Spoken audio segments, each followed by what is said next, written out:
உடனுக்குடன் செய்திகளை தெரிந்து கொள்ள சன் நியூஸ் பெல் ஐகானை கிளிக் பண்ணுங்க. இன்றைய முக்கிய செய்திகள்.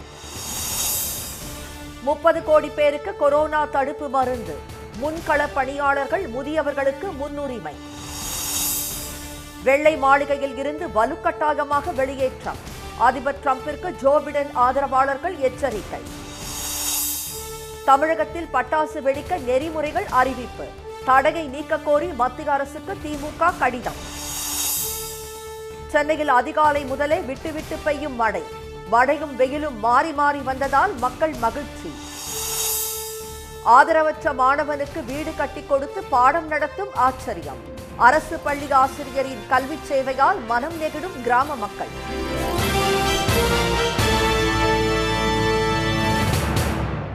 வணக்கம். வணக்கம். இந்தியாவில் தயாரிக்கப்பட்டு வரும் கொரோனா தடுப்பூசி கோவாக்சினை முதல் கட்டமாக மருத்துவர்கள், முதியவர்கள் உள்ளிட்ட 30 கோடி பேருக்கு செலுத்த மத்திய அரசு திட்டமிட்டுள்ளது. கடந்த 10 மாதங்களுக்கு மேலாக உலக நாடுகளை உண்டு இல்லை என்று மிரட்டி வரும் கொரோனாவால் பாதிக்கப்பட்டோர் எண்ணிக்கை 5 கோடியை நெருங்கி வருகிறது. 12.5 லட்சத்திற்கும் அதிகமானோர் உயிரிழந்துள்ள நிலையில் 2வது அலை, 3வது அலை என நாளுக்கு நாள் தொற்று பரவல் அதிகரித்துக் கொண்டே செல்வதால் கொரோனா பீதியிலிருந்து மக்கள் இன்னமும் மீளவில்லை. கோவிட் வைரஸ் பரவலை கட்டுப்படுத்த பல்வேறு நாடுகளும் முயற்சி மேற்கொண்டு வரும் நிலையில் இங்கிலாந்தைச் சேர்ந்த ஆக்ஸ்போர்ட் பல்கலைக்கழகம் தடுப்பூசி தயாரிப்பில் முன்னேற்றம் கண்டுள்ளது. இந்நிலையில் இந்தியாவைச் சேர்ந்த பாரத் பயோடெக் நிறுவனம் கோவாக்சின் என்ற தடுப்பூசி மருந்தை முழுக்க உள்நாட்டிலேயே உருவாக்கி வருகிறது.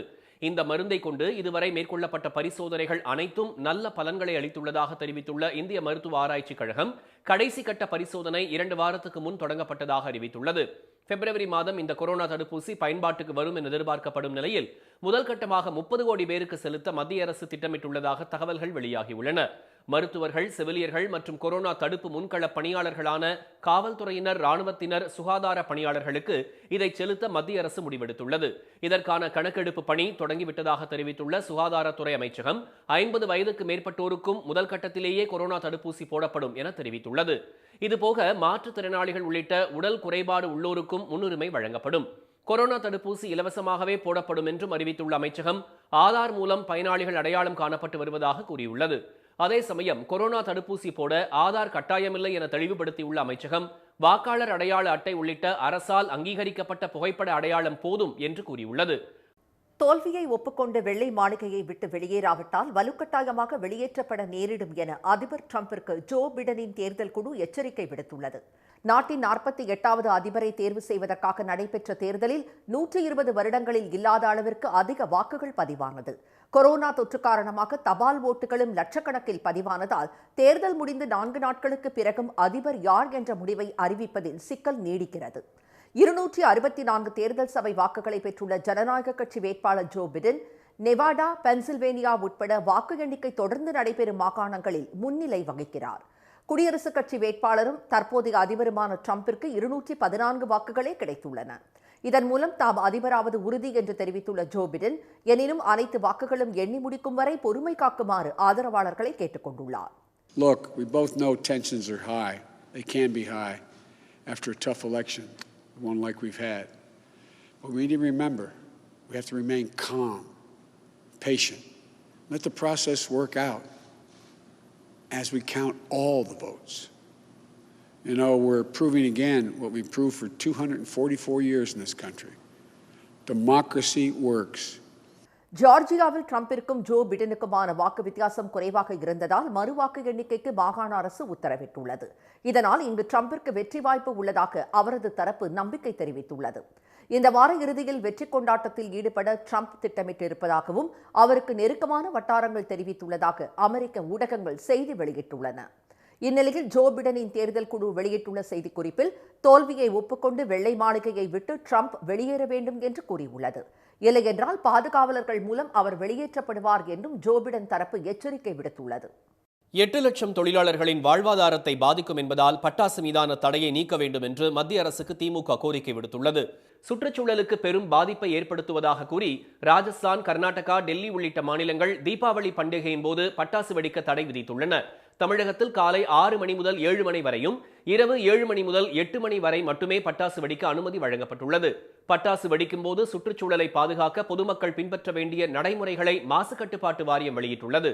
அதன்படி குறைந்த ஒலி மற்றும் குறைந்த மாசு ஏற்படுத்தும் பட்டாசுகளை மட்டுமே வெடிக்க வேண்டும்.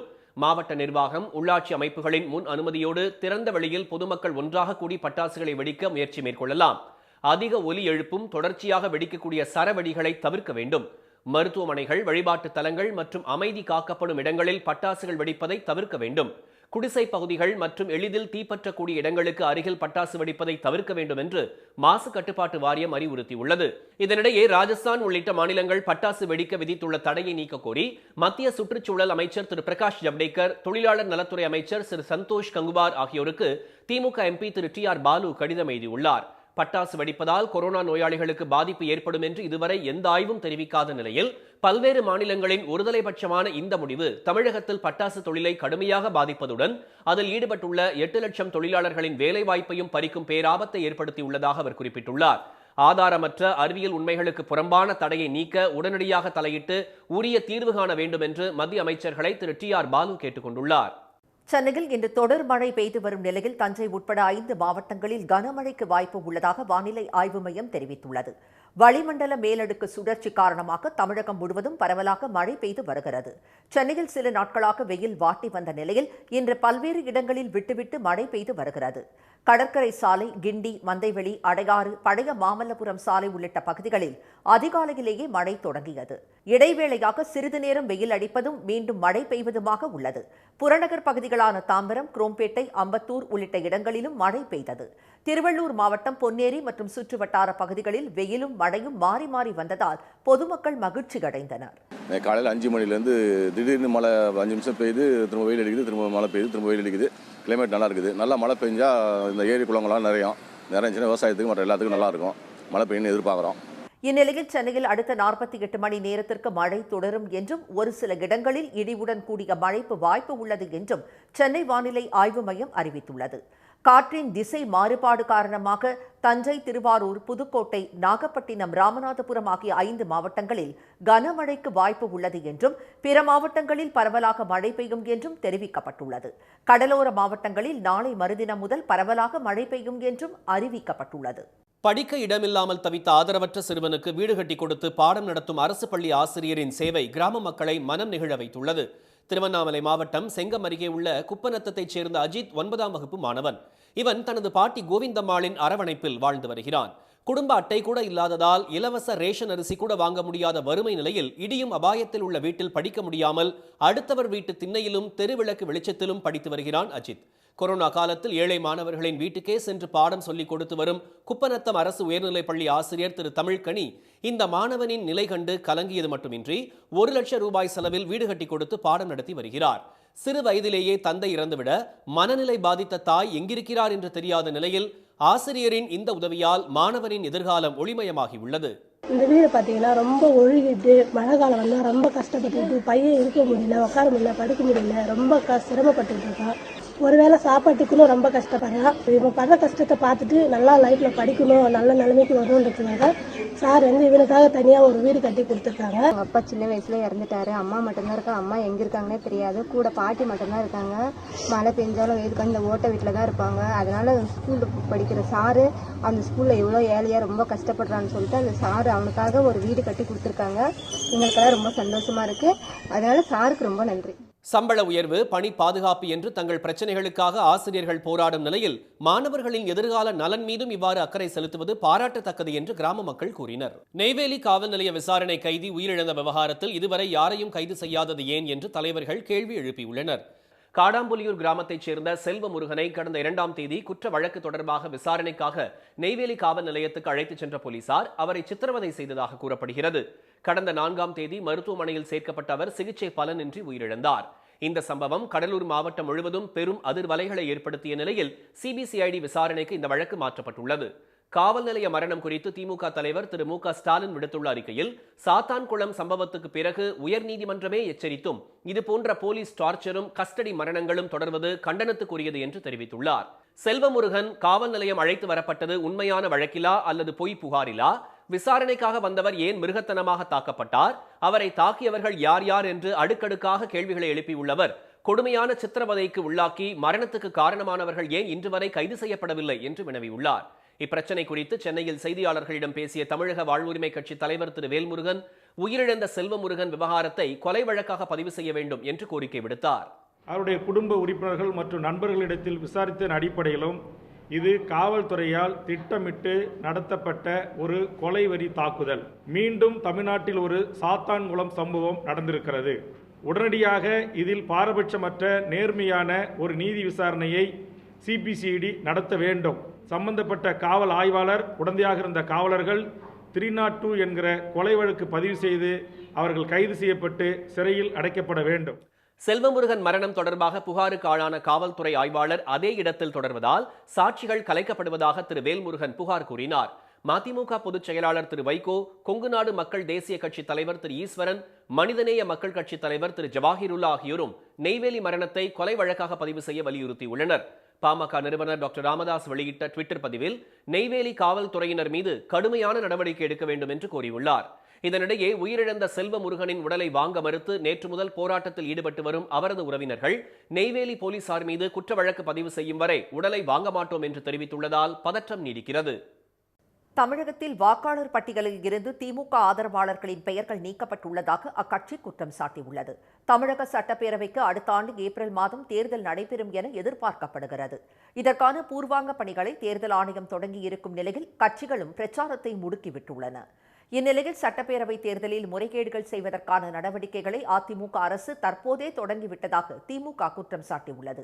சென்னை தலைமைச் செயலகத்தில் தமிழக தலைமை தேர்தல் அதிகாரி திரு சத்யபிரதா சாகுவை இன்று சந்தித்த திமுக அமைப்பு செயலாளர் திரு RS பாரதி, திமுகவிற்கு வாக்களித்தவர்களின் பெயர்கள் வாக்காளர் பட்டியலில் இருந்து திட்டமிட்டு நீக்கப்படுவதாக புகார் அளித்தார். பின்னர் செய்தியாளர்களை சந்தித்த அவர், கரூர் மாவட்டத்தில் இந்த முறைகேடு நடந்திருப்பதை ஆதாரத்துடன் தலைமை தேர்தல் அதிகாரியிடம் தெரிவித்ததாக கூறினார். அந்த ஏரியாவில் தொடர்ந்து இருக்கக்கூடியவர்கள் பல தேர்தலில் வாக்களித்தவர்கள், தொடர்ந்து திராவிட முன்னேற்ற கழகத்துக்கும் கூட்டணிக்கும் வாக்களித்தவர்கள் அவருடைய பெயரை எல்லாம் திட்டமிட்டு நீக்கியிருக்கிறார் என்று ஆதாரத்தோடு கொடுத்திருக்கிறோம். இப்பொழுது கரூரிலிருந்து வந்திருக்கிறது. அதாவது திட்டமிட்டு சில ஏரியாக்கள் ஆரம்பித்திருக்கிறார். இதை கண்டுபிடித்து நாங்கள் நடவடிக்கை எடுத்திருக்கிறோம். இதை தமிழ்நாடு பூரா செய்வதற்கு அவர் ஒரு பிளான் வைத்திருக்கிறார் போல்தான் எனக்கு தோன்றும். திமுக ஆதரவாளர்களின் பெயர்களை மாவட்ட ஆட்சியர் திருமதி மலர்விழி வாக்காளர் பட்டியலில் இருந்து திட்டமிட்டு நீக்குவதாக திரு RS பாரதி கூறினார். முறைகேடுகளை அரங்கேற்றும் நோக்கிலேயே தருமபுரியில் இருந்து கரூருக்கு திருமதி மலர்விழி மாற்றப்பட்டுள்ளதாக அவர் சாடினார். அதிமுகவிற்கு சாதகமாக செயல்படுமாறு அலுவலர்களுக்கு ஆட்சியர் வாய்மொழி உத்தரவிட்டுள்ளதாகவும் திரு RS பாரதி குற்றம் சாட்டினார். இனி வருவது செய்தி துளிகள். இந்திய விண்வெளி ஆராய்ச்சி கழகத்தின் 51வது ராக்கெட்டான PSLV-C-49 வெற்றிகரமாக விண்ணில் பாய்ந்தது. ஆந்திர மாநிலம் ஸ்ரீஹரிகோட்டாவில் உள்ள சதீஷ் தவான் விண்வெளி ஆய்வு மையத்தில் இருந்து ஏவப்பட்ட ராக்கெட் மூலம் கண்காணிப்பு செயற்கைக்கோள்களான EOS-1 மற்றும் 9 வெளிநாட்டு செயற்கைக்கோள்கள் ஏவப்பட்டன. இதையடுத்து விஞ்ஞானிகளுக்கு வாழ்த்து தெரிவித்த இஸ்ரோ தலைவர் திரு சிவன், அனைத்து செயற்கைக்கோள்களும் வெற்றிகரமாக பிரிந்து விட்டதாக தெரிவித்தார். அனைத்து தட்ப வெட்ப நிலைகளிலும் படங்களை எடுக்கும் தொழில்நுட்பம் கொண்ட சிந்தெடிக் அப்பர்ச்சர் ரேடார் செயற்கைக்கோளுடன் இணைக்கப்பட்டுள்ளது குறிப்பிடத்தக்கது. பீகார் சட்டப்பேரவை தேர்தலுக்கான 3வது மற்றும் இறுதிக்கட்ட வாக்குப்பதிவு இன்று நிறைவடைந்தது. 3ஆம் கட்ட தேர்தல் நடைபெற்ற 78 தொகுதிகளில் வாக்காளர்கள் வரிசையில் நின்று வாக்குகளை பதிவு செய்தனர். வாக்கு எண்ணிக்கை வரும் 10ஆம் தேதி நடைபெற்று முடிவுகள் அறிவிக்கப்பட உள்ளன. 66வது பிறந்த நாளை கொண்டாடும் மக்கள் நீதி மய்யம் கட்சித் தலைவர் திரு கமல்ஹாசனுக்கு காங்கிரஸ் தலைவர் திரு ராகுல் காந்தி, திமுக தலைவர் திரு MK ஸ்டாலின், கேரள முதலமைச்சர் திரு பினராயி விஜயன், திரை உலகினர் உள்ளிட்டோர் வாழ்த்து தெரிவித்துள்ளனர். கலைஞரால் கலைஞானி என அழைக்கப்பட்ட அன்புக்குரிய சகோதரருக்கு வாழ்த்துக்கள் என திரு ஸ்டாலின் தமது முகநூல் பதிவில் வாழ்த்து தெரிவித்துள்ளார். சென்னை ஆழ்வார்பேட்டையில் உள்ள மக்கள் நீதி மய்யம் தலைமை அலுவலகத்தில் குவிந்த கட்சி நிர்வாகிகளும் தொண்டர்களும் திரு கமல்ஹாசனுக்கு வாழ்த்து தெரிவித்தனர். மதுரை காமராஜர் பல்கலைக்கழக ஊழியர் ஒருவருக்கு கொரோனா தொற்று உறுதி செய்யப்பட்டதை அடுத்து அவர் பணிபுரிந்த சான்றிதழ் பிரிவு 3 நாட்களுக்கு தற்காலிகமாக மூடப்பட்டது. அவருடன் பணியில் இருந்த பிற ஊழியர்கள் வீடுகளில் தனிமைப்படுத்திக் கொள்ள பல்கலைக்கழக நிர்வாகம் உத்தரவிட்டுள்ளது. தீபாவளி போனஸ் 10% குறைவாக வழங்கியதை கண்டித்து தமிழ்நாடு வாணிப கழக கிடங்கில் பணியாற்றும் சுமை தூக்கும் தொழிலாளர்கள் மாநிலம் தழுவிய ஒருநாள் உள்ளிருப்பு போராட்டத்தில் ஈடுபட்டனர். அரக்கோணத்தில் போராட்டத்தில் ஈடுபட்டவர்கள் இந்த விவகாரத்தில் அரசு உரிய நடவடிக்கை எடுக்காவிட்டால் போராட்டத்தை தீவிரப்படுத்தப் போவதாக எச்சரித்தனர். ஹோசூரை அடுத்த சூளகிரி அருகே சுற்றித் திரியும் யானையால் அப்பகுதி மக்கள் அச்சத்தில் உறைந்துள்ளனர். சின்னாறு, சென்னப்பள்ளி, முருகனப்பள்ளி மற்றும் ஓட்டையனூர் பகுதிகளில் விளைநிலங்களை சேதப்படுத்தி வரும் யானையை காட்டிற்குள் விரட்ட வனத்துறையினர் உரிய நடவடிக்கை எடுக்க வேண்டும் என்று கிராம மக்கள் வலியுறுத்தினர். தமிழகத்தில் அரசு அறிவித்தபடி வரும் 10ஆம் தேதி திரையரங்குகள் திறக்கப்படும் என தமிழ்நாடு திரையரங்கு உரிமையாளர்கள் சங்க தலைவர் திருப்பூர் திரு சுப்பிரமணியன் தெரிவித்துள்ளார். திருப்பூரில் செய்தியாளர்களிடம் பேசிய அவர், தயாரிப்பாளர்களுடன் திரையரங்கு உரிமையாளர்களுக்கு எந்த பிரச்சனையும் இல்லை என்று தெரிவித்தார். கொரோனா பரவல் காரணமாக திருப்பரங்குன்றம் சுப்பிரமணிய சுவாமி திருக்கோயிலில் நடைபெறும் கந்த சஷ்டி திருவிழா மற்றும் சூர சம்ஹார நிகழ்ச்சியில் பங்கேற்க பக்தர்களுக்கு அனுமதி மறுக்கப்பட்டுள்ளது. வரும் 19 மற்றும் 20ஆம் தேதிகளில் நடைபெறும் வேல் வாங்கும் விழா மற்றும் சூர சம்ஹாரம் உட்பட அனைத்து உற்சவங்களும் கோயில் உள் வளாகத்திலேயே நடைபெறும் என தெரிவிக்கப்பட்டுள்ளது. வேல் யாத்திரைக்கு தடை விதிக்கப்பட்ட நிலையில் நாகர்கோவிலில் தடையை மீறி நேற்று ஊர்வலமாக சென்ற பாஜகவினர் 307 பேர் மீது காவல்துறையினர் வழக்கு பதிவு செய்துள்ளனர். 144 தடை உத்தரவு அமலில் இருக்கும் நிலையில் ஊர்வலமாக வந்து மாவட்ட ஆட்சியர் அலுவலகத்தை முற்றுகையிட முயன்றதாக அவர்கள் மீது வழக்கு பதிவு செய்யப்பட்டுள்ளது. முட்டை ஒன்றின் பண்ணை கொள்முதல் விலை ₹4.30 நிர்ணயிக்கப்பட்டுள்ளது. முட்டையின் நுகர்வும் விற்பனையும் குறைந்துள்ளதால் விலை சரிந்திருப்பதாக பண்ணை உரிமையாளர்கள் தெரிவித்தனர். கடந்த 2 நாட்களில் முட்டை விலை 45 காசுகள் குறைந்துள்ளது. பழனியில் நெற்றிக்கண்ணுடன் பிறந்த அதிசய ஆட்டுக்குட்டியை பொதுமக்கள் ஆச்சரியத்துடன் பார்வையிட்டனர். இடும்பன் நகரில் வசித்து வரும் அழகம்மாள் வளர்க்கும் ஆடு என்ற 2 குட்டிகளில் ஒன்று நெற்றியில் கண்களுடன் பிறந்தது. சென்னையில் ஆபரண தங்கம் விலை சவரனுக்கு ₹136 உயர்ந்து ₹39,072 ஒரு கிராம் ₹4,884 உள்ளது. வெள்ளி விலை கிராமிற்கு 50 காசுகள் அதிகரித்து ₹70 உள்ளது. இனி வருவது பல்சுவை செய்திகள். அமெரிக்க அதிபர் தேர்தல் முடிவுகள் வெளியாகி வரும் நிலையில் வெற்றி எனக்குத்தான் என்று ட்ரம்பும் ஜோ பிடனும் குழந்தைத்தனமாக பிடிவாதம் பிடித்துக் கொண்டிருக்கிறார்கள் என்று சொல்கிறது இந்த பந்து விளையாட்டு. Let's go. Come on. Drop the ball. Give the ball to someone else. Give the ball to someone. Do that. Here you go. Thank you. It's okay. It's okay. It's okay. We have to talk to the president of Argentina. Let's go. We have to talk to the president of Argentina. We had a lot of fun. New Zealand நாடாளுமன்ற தேர்தலில் பிரதமர் ஜெசிந்தாவின் தொழிலாளர் கட்சி சார்பில் வெற்றி பெற்றவர்களில் பலர் வெவ்வேறு நாடுகளிலிருந்து அங்கு குடியேறியவர்கள். அவர்களில் ஒருவரான சென்னையில் பிறந்த பிரியங்கா ராதாகிருஷ்ணன் நாடாளுமன்றத்தில் தாய்மொழியான மலையாளத்திலேயே முதல் முறையாக பேசினார். எல்லா സുഹൃത്തുക്കൾക്കും എന്റെ സ്നേഹം നിറഞ്ഞ ആശംസകൾ. എല്ലാവർക്കും എന്റെ നന്ദി അറിയിക്കുന്നു. Mr. Speaker, I believe that is the first time my mother tongue, Malayalam, has been spoken in this house. Kerala மாநிலம் உருவாவதில் முக்கிய பங்கு வகித்த CR கிருஷ்ணபிள்ளையின் பேத்தி பிரியங்கா ராதாகிருஷ்ணன் என்பது குறிப்பிடத்தக்கது. அடுத்தவர்களைப் போலவே நாமும் இருந்துவிடலாம் என்று நினைக்கும் எல்லோருமே இப்படித்தான் முட்டாள் பட்டம் வாங்குவார்கள்.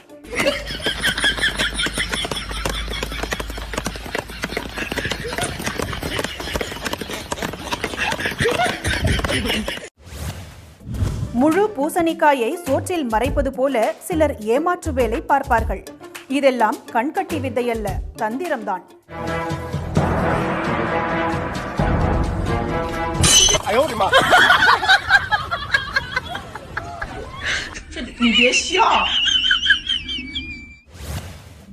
நம்பிக்கை இருந்தால் அது தும்பிக்கை பலம். வாழ்க்கை பற்றி கவலைப்படவே தேவையில்லை. இதோ 2 கைகளும் பாதி அளவே உள்ள இவர் சுறுசுறுப்பாக ஓடியாடி உழைப்பதை பார்த்தால் சோர்ந்திருக்கும் யாருக்குமே பிறக்கும் வாழ்க்கை மீது நம்பிக்கை.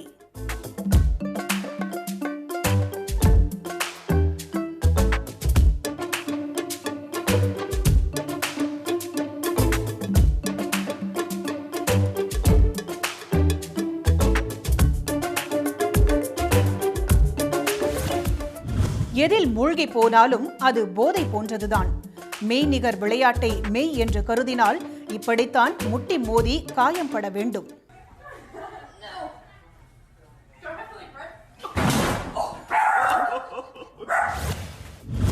கீழே விழுந்து கிடப்பவர்கள் போதையில் இருக்கிறார்கள் என்று உதவாமல் போவது போல இப்போதெல்லாம் யாராவது அழுதால் ஆறுதல் கூறாமல் கடந்து செல்ல வேண்டும்.